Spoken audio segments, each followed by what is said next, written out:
We're the first global storytelling platform that illuminates the unsung stories of resilient women Olympians and Paralympians. So essentially, we focus on the athlete, not the sport. We use sport as a conduit or a launch pad to talk about larger issues such as who these athletes are, what they care about, how women's sports have changed.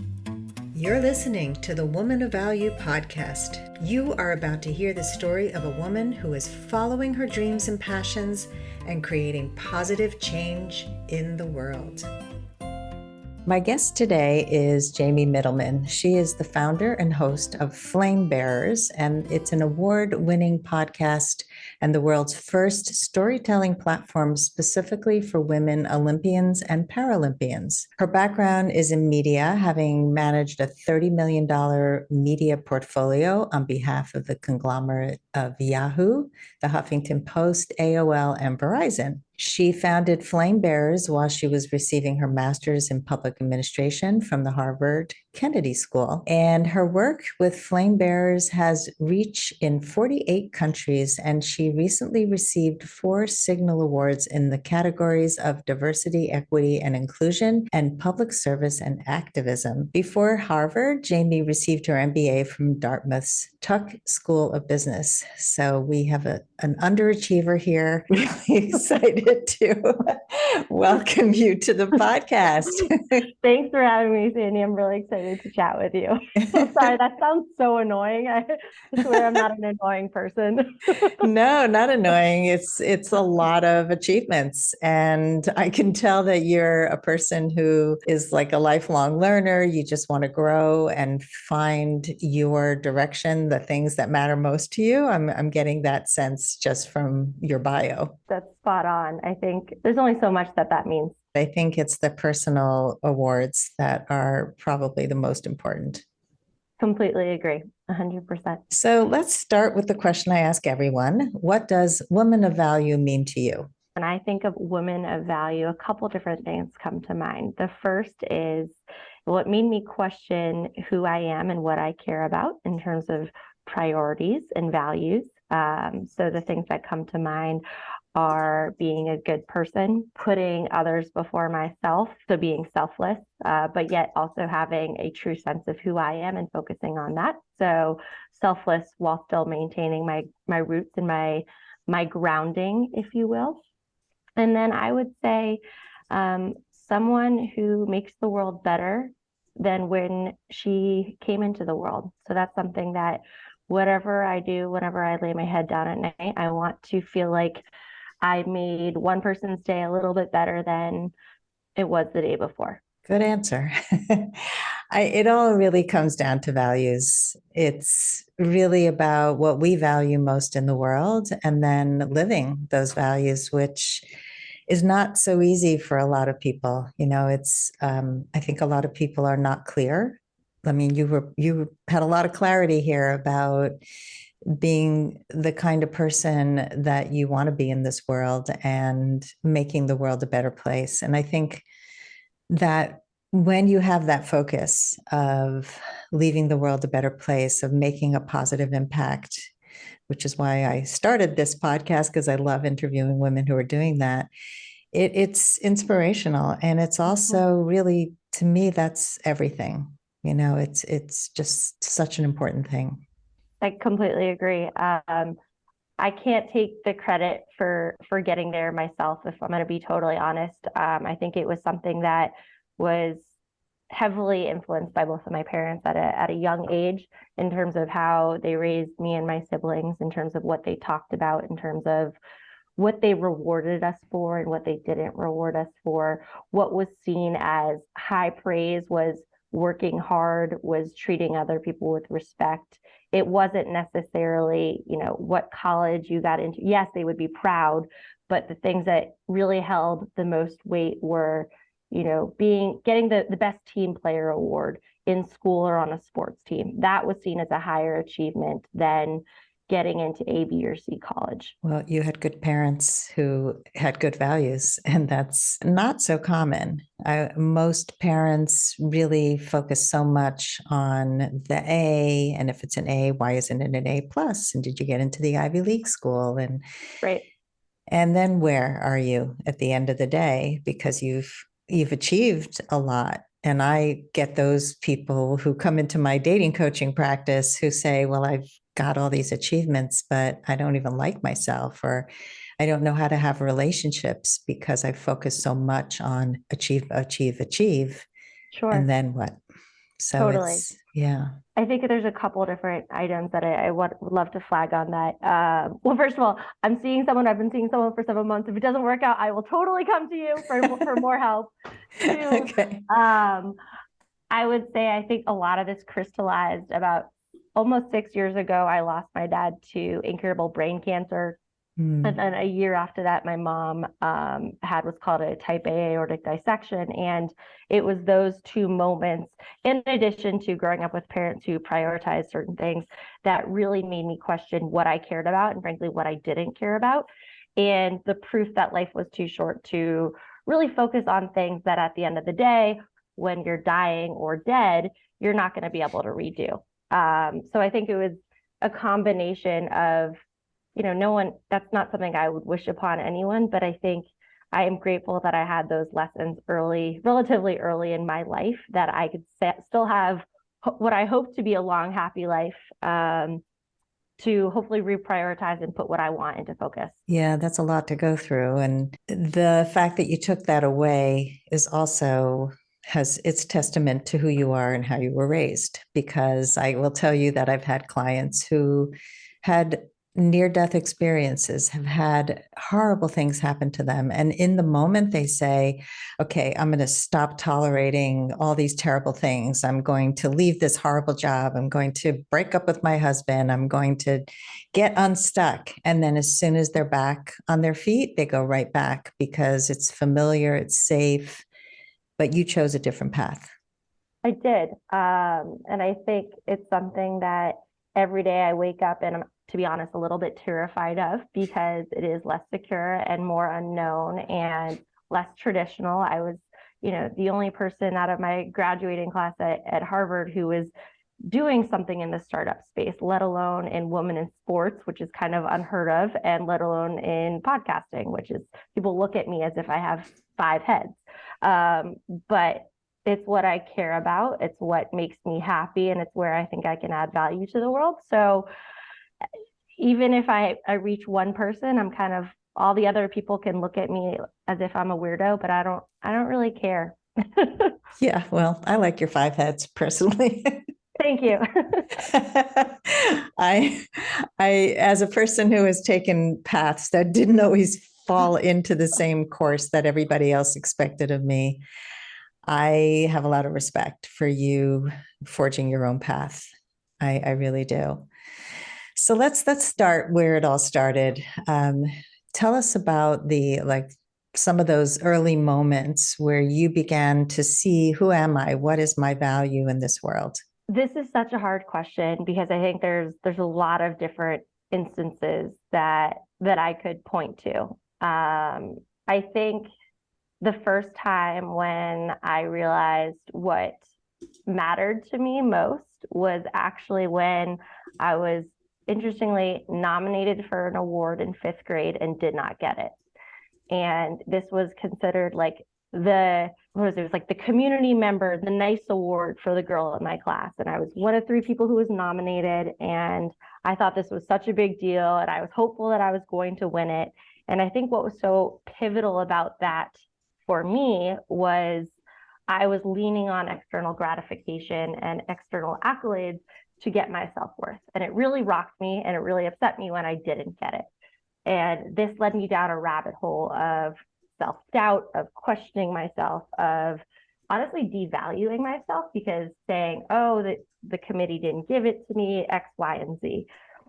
But I think what was really actually helpful for me was not getting it, because then that led me to say, actually, what do you think makes a good person? Do you meet those criteria? Okay, so what? It's a piece of paper. It's something you can put on your resume, but is that actually going to fundamentally change your life? Is that going to change anyone else's life? And the answer was no. So I think that was a turning point for me, because at a very early age, it pushed me to challenge something that I had thought from an external perspective carried a lot of weight, and it really made me confront that what kind of turned out to be a facade for me.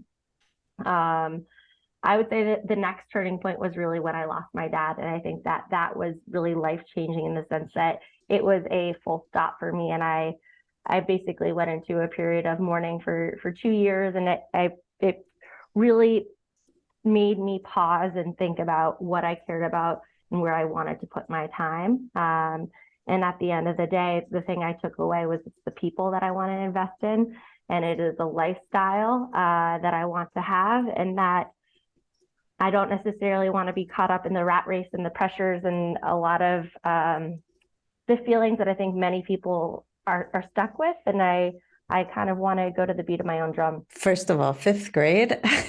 I mean, I don't know how you had that insight in fifth grade. Like I think most of us are sourcing our self-worth from external sources for decades. And you already had that wake-up moment in fifth grade. So that's pretty amazing. That really says a lot about who you are. And then losing your dad, which was just so hard and so challenging.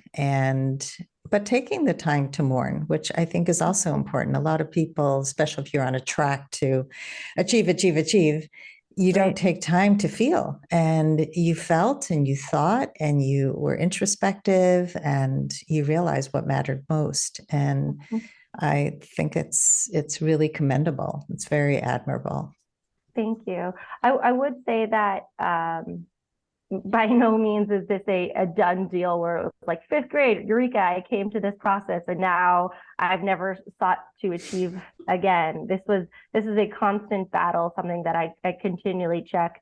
And then the other thing I would say is that when we say achieve, what does that mean, right? It's what does achievement mean to one person versus another? And I think what I have kind of landed on, or I'm continually going back towards, is achieving means being happy, being balanced, and being a good person. So when I think of striving towards achievement, it doesn't necessarily mean, reaching X thousands of people in my podcast. So that would help. That would be amazing. It doesn't mean monetizing this or A, B, and C. It means giving it my best effort. It means being comfortable when I lie down at night, saying I put one foot in front of the other and I did it with integrity. So you said balanced, and I'm curious what balance means to you. So I don't think true balance, the way it is, I think, widely understood, is necessarily possible. I think the image of two sides of a scale being equally standing up and basically being at the same height is not realistic for me. When I think of balance, it is kind of different pieces of the pie being aware at the level I want them to be at various phases in my life. And I think it's continuously changing, continuously evolving. And I think of balance as balance and movement. So it's not static. It is not as if it is two sides of the scale that are equal. It is constantly evolving, constantly adjusting, getting back to a place of overall equilibrium. So there's going to be times in my life when I am busting my butt, when I am working for 16 hours a day. I'm not able to work out. I'm not spending a lot of time with loved ones. I would say on the other end, there's going to be times in my life when I'm not working hard because things are going pretty well, but I'm overly investing or heavily investing in family, in working out, in other aspects of my life. So when I think of balance, it has more to do with the big picture and taking a step back and saying, am I moving towards what I want in my life? And I'm such a weirdo. I have a list of like my goals of things that are important to me. And as long as I am roughly allocating the chunks of the pie in the percentage that I am shooting for, I feel comfortable. It's never going to be perfect. It's never going to be the same one day to the next. But overall, if I am allocating X percentage of time to family and friends, I'm going to feel pretty good. That makes sense. I mean, the equilibrium, I think, is where it's at. There's a real misnomer about what balance is. I think people misunderstand it all the time. And I think it's then they set themselves up to reach a goal that's not reachable. and feel bad. So then they get off balance even more because I can't reach balance. So I think this is a great explanation of what true balance really feels like, because it's really about seeing where you start to teeter-totter in the wrong direction and trying to push it back up to where you need to be. If you have ever played small to make other people feel comfortable, or maybe stayed in a bad relationship or job too long because you didn't think you could do any better, I wrote a book for you. It's called Becoming a Woman of Value: How to Thrive in Life and Love. Each of the 30 chapters contains a life lesson, a story, and an exercise to bring you closer to reaching your full potential. Becoming a Woman of Value is available on Amazon in paperback and Kindle. Give us a little bit of a background as to what brought you to Harvard Kennedy School, and then how did you end up making this choice to focus on the Olympian and Paralympian women? Sure. So my background professionally was in media and communications, specifically working with charitable causes related to women and girls. So I worked for the media conglomerate that you mentioned, managing our advertising and editorial space for charitable causes. And I loved that, but I felt like I didn't have as much editorial control as I wanted. It didn't feel like we were able to portray the stories in the manner that we wanted to. And frankly, I noticed that I had a gaping hole in my skill sets. I was looking at my skill sets almost like a portfolio, and where was I weak? And frankly, I knew nothing about the world of business. I had been in the nonprofit world and then the for-profit world, and I looked at everyone at the company within, and I saw who was getting promoted and who wasn't. And it was the people with MBAs who were consistently getting moved up. So I applied for business school, and I was lucky and I got in. And when I was at business school, I looked at the people who I respected most, and I looked up to them, and I saw the jobs they were going into, and they were all people who were doing what we call concurrent degrees. So those are dual degree programs with policy programs. And this actually really struck me because my favorite project that I had ever got to work on in my media role was a public-private partnership we did with Michelle Obama's Let Girls Learn campaign. So essentially it was bringing my for-profit company to the table, the Peace Corps, which is a nonprofit, and the government in terms of Let Girls Learn. So this was a multi-party partnership across different types of institutions. And I said, hey, that's really cool. I have no idea how the government works. With that, I need to better understand that world. So that was why I went to Harvard, explicitly with the goal of being able to develop thoughtful, intentional public-private partnerships. Because I'd worked in the nonprofit and for-profit sector, had no idea how to work with the government. In terms of why I started Flame Bears, I was 1 year into my program. I had been pitching a role to the International Olympic Committee. They invest millions of dollars around investing in elevating the voices of female athletes. They do a lot of work in diversity and equity and inclusion. And I said, hey, let me help tell the world what you do. You have a beautiful book report on your website, but no one's going to read it. Let's help tell the stories of what you're doing in ways that younger generations will see it, will hear about it, will engage with it. And I was hopefully going to get that job, but then COVID happened. And essentially, I was not going to wait another year. We didn't know if the Olympics were going to happen or not. They were postponed. And I said, you know what? Okay, I'm pretty fortunate. I'm at an institution that has funding. I'll apply for funding, and I'm going to try and make it on my own. So that's what I did. It was a little scary. I had never done anything like this before. I had no background in entrepreneurship, but it was something that I was really excited about. It was something I believed in, and I felt like I had the backing of an institution that made it safe for me to go after that dream. So that was almost 3 years ago now, and I've been doing it ever since. So you started it during COVID. You got your degree for all the various reasons you just mentioned. And And now you're telling the stories of these women Olympians and Paralympians. So tell us a little bit more about like some of the things that you're loving about the podcast, loving about the stories. Like, is there anything that you want to share that really stands out for you from all the stories that you've recorded? Sure. So just high level, we're the first global storytelling platform that illuminates the unsung stories of resilient women Olympians and Paralympians. So essentially, we focus on the athlete, not the sport. We use sport as a conduit or a launch pad to talk about larger issues such as who these athletes are, what they care about, how women's sports have changed. So we're really not focusing on sports reporting. We're not talking about scores. We're not talking about who beat who. We're talking about things like pay equity, racial justice, motherhood, what matters to them. I feel like whenever anyone asks me to share lessons, I feel like I'm being asked to compare my unborn children because I love every athlete that I work with so much. If you can give me a more targeted question, I can give you a specific athlete within that niche.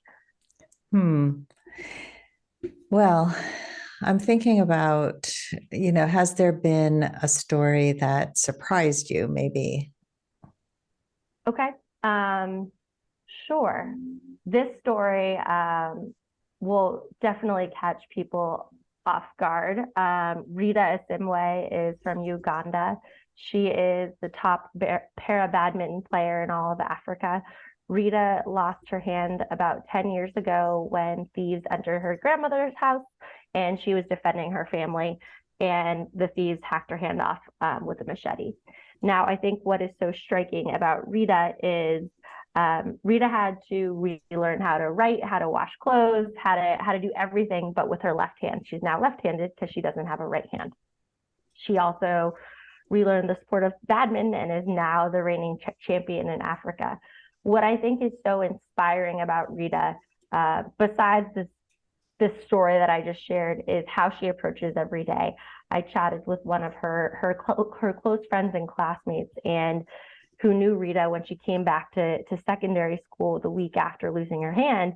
And Rita was very adamant that no one treat her differently at all, that she was the quote, same old Rita, that she didn't want anyone looking down upon her, pitying her, feeling bad for her. And one of the things that I am continuously hearing from these Paralympians is that they don't want people to feel bad for them. They are incredible athletes who are putting in the work day in and day out, and they want to be recognized for that and not really painted with the pity brush, or they don't want people to look down upon them or feel bad about them because of this horrible, tragic, whatever it is. A lot of athletes, and I obviously can't speak for any of them, but one of the themes that I've heard is that they want to be valued for the contributions they make to the sport, not with A, B, or C that they were born with or that has happened to them. Yeah, that makes sense. Wow, what a story. But to be valued for who you are, not to have somebody feel sorry for you. And I think the most successful people go beyond what they look like, what their challenges are. It's really just you're kind of motivated from within to be the best you can be, kind of like you. Well, thank you. That's very kind of you, but I am work in progress. As we all are, right? Human. So today, take us to what's happening in your podcast and what's going on in your business. Sure. The next episode we launch is next week is with Masuma Alizada. Masuma is from Afghanistan. She is the first woman from Afghanistan to compete in Olympic cycling. She was on the refugee team, and her episode talks about what it meant for her to represent Afghanistan this summer in Tokyo. What is so interesting is this was right when the Taliban were taking over her country. So she talks about the simultaneous fear for her loved ones at home, meanwhile feeling incredibly proud to be representing her nation, while also knowing that a lot of people aren't able to watch this because they're fleeing for their lives. So upcoming episode coming up with Masuma. We're also in the process of getting into video documentary work. So we haven't announced anything yet, but stay tuned for a very exciting update in regard to the Women's World Cup, which we are very excited about. And we are also doing more live events.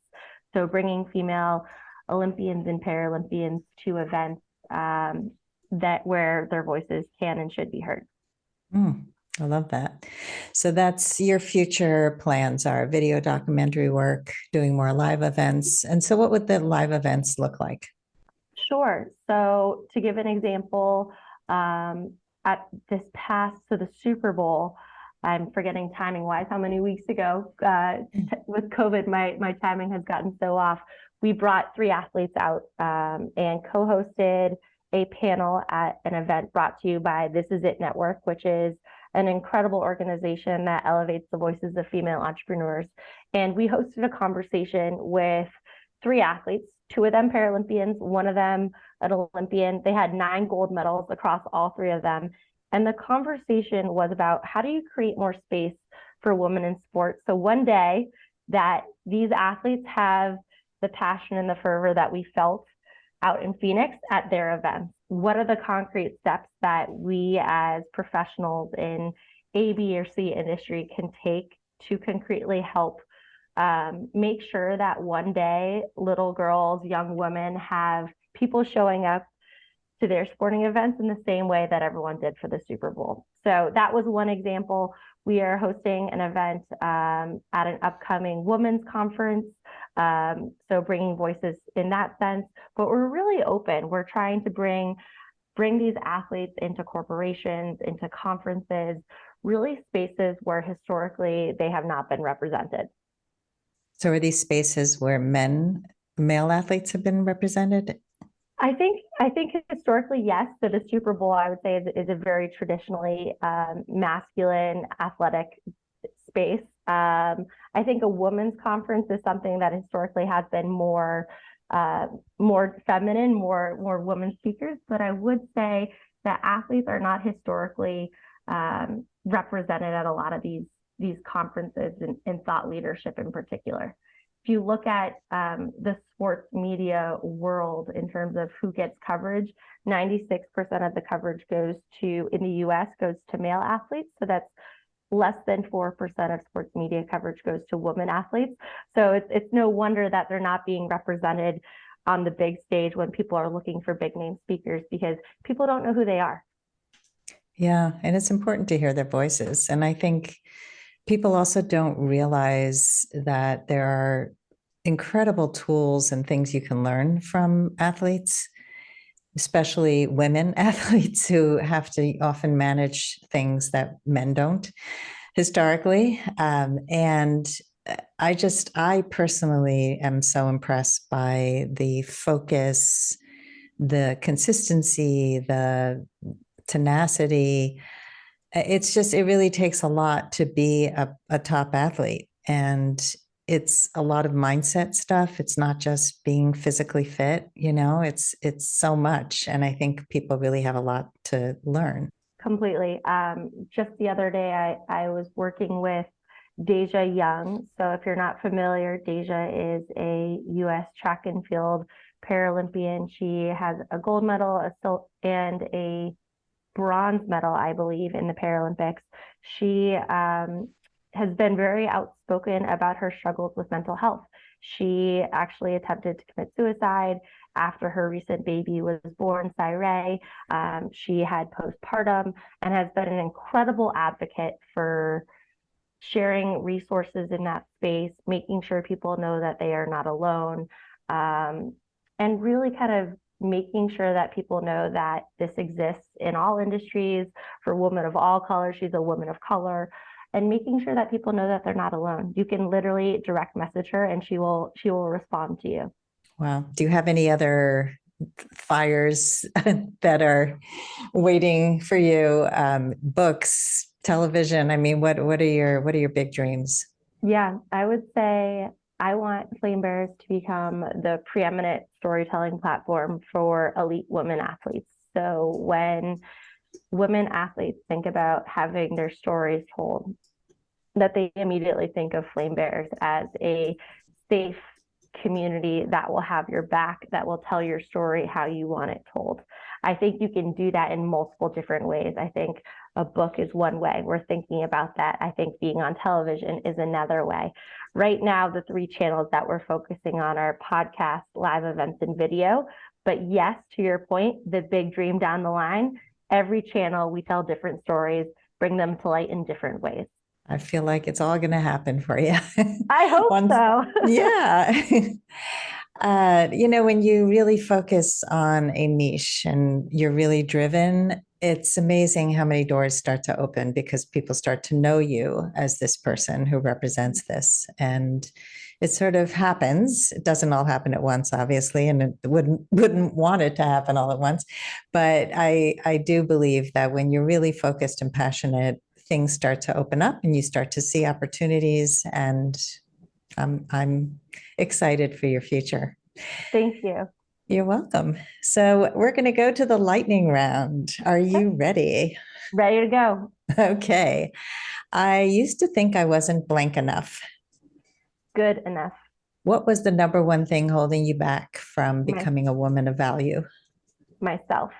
Do you want to elaborate on that one? Sure. I have continuously found that I am not my greatest supporter when I should be. I treat my friends better and nicer than I treat myself. I am my number one critic, and it's something that I'm actively working on. So it's one of the things that I now do every day when I get up. I have a series of words that I repeat to myself, positive affirmations, as a way to train my brain to rethink how I treat myself. I like that. It's a very effective way to start to rewire your brain. I was just talking to a friend who just struggles a lot because of her really difficult upbringing, and I really helped her reframe a lot of her negative self-talk into talk of self-compassion, because it's so important, and it's not a lie, it's the truth. Like we're looking at the world often through the lens of our younger self or our less empowered self, or we have these crazy bars that we measure success by, and it's really important to be kind to yourself. Totally. One thing I don't think I mentioned, I have OCD, like diagnosed OCD. So I think growing up, a lot of my thoughts were around what is perfection and what is good enough. And I think a lot of my self-criticism stems from those obsessive thoughts. So a lot of my work that I've been doing personally has been around rewiring my brain so I can actually change those and have them be the affirmations as opposed to the self-criticism. Well, thank you for sharing that. And I think that's an important thing for people to hear, because I think a lot of people feel they're not at choice. And I actually just wrote a book about choice. It's called Choice Points in Dating. It's right here. And I wrote it because so many people feel that they don't have a choice, that they were brought up a certain way, or they have certain things that hold them back. And I do believe that we have so much choice in how we choose to see life, to see ourselves, the support we get in order to rewire our thoughts, because it's really all about the thoughts. Next question. What is the best advice you can give to a woman who wants to become more empowered? Build your own board of directors. I leaned on others in the beginning, and I still continue to lean on others. And I think that while you are learning, as I am continuing to learn to flex the self-confidence muscle, I think you can surround yourself with women who will uplift you and who will support you. And I call those my informal board of directors. They're good girlfriends. They're people who have skill sets that I don't have, who frankly just have my back, who challenge me to think differently, and who always have my best interests at heart. I think that if you are just starting out, building your team is a great place to start. I like that. Next question. What advice would you give to your younger self? I love this question. One of my favorite books is Letters to Our Younger Self, where people write a series of letters with what they wish they had known. I would say, this is a little harsh, but I just say chill out. I think so much of my childhood and adolescence, and even in my 20s, I was constantly striving and worrying about something that really was elusive. And I wish that I had been able to enjoy the ride a little bit more. Well, you're still young and you're enjoying it more now, so that's good. All right, next question. What is something people often get wrong about you? I think a lot of people at first glance don't necessarily see the struggle that I've gone through. I think a lot of people are quick to judge, quick to label, are curious why, are kind of curious to see me as an anomaly within the space I am. And I'd say some people are even a little dubious about me because they're unsure of how I fit. So I'm kind of a square peg in a round hole in certain environments, because they look at my background, they look at who I am, and they say, why are you doing this? And I think a lot of people kind of scratch their head and they don't really get it. That's probably because I'm doing it because I love it, and I can't necessarily point to a resume that says A led to Z, but it's more just this feels right, which is not necessarily something that recruiters or corporate sponsors like to hear, but it's the truth. Yeah, it's like, where's the money in it? Exactly. I've also found that I've taken, as I said before, I've taken a lot of different paths, and even raising my children. I remember when my son dropped out of college, he didn't give it much of a try. He didn't like school, but he was very self-driven. He's an artist and a musician. And I had friends who said, that's wrong. You should force your kid to go to college. And it's because it made them uncomfortable, but they're not the mom and they're not him. And I think the best parenting advice I ever got was to see my children as people and not just a reflection of me or try to power over them and make them listen. It's pay attention to who they are. And everybody's got their own path. And my son he's in a great place and he's happy and self-driven. And college wasn't the right choice for him. He could always go back if he chooses, but it made them uncomfortable. And I think often people can't imagine why you're doing it, but they don't also get curious about it. They just immediately assume things. I think that's exactly right. Thank you for sharing that about your son.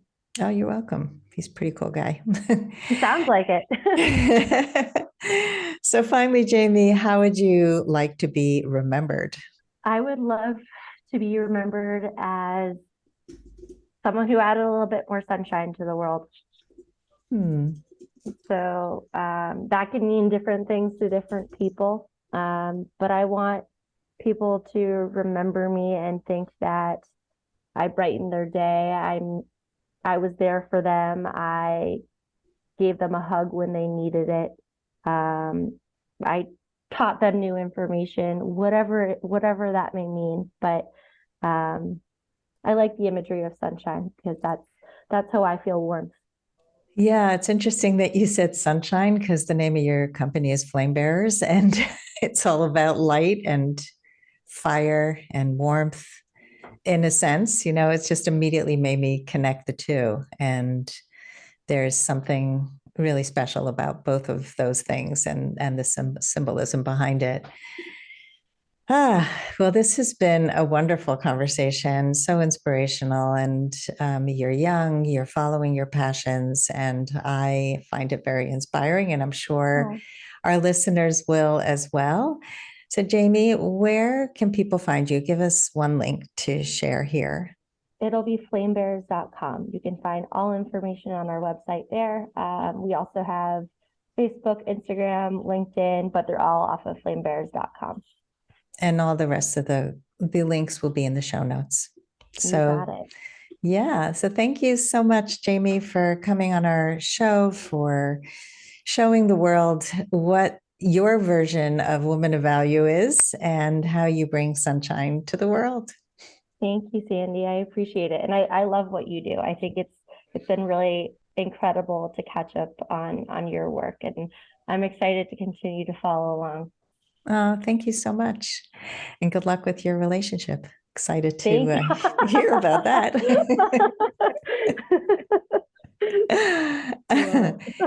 And thanks everybody for listening today. If you love our show, please give us a rating, a review, follow us on Apple Podcasts, and as always, be a woman of value. If you would like to step more fully into your value, grab a free copy of The Ultimate Guide to Becoming a Woman of Value on my website, thewomanofvalue.com. Just click the link at the top of the homepage. And if you haven't already done so, be sure to click the subscribe button in your listening app. And if there's something in this episode that inspired you, please share it with others, because the more we share these inspirational stories, the more women of value we will have in this world. I'll see you next time.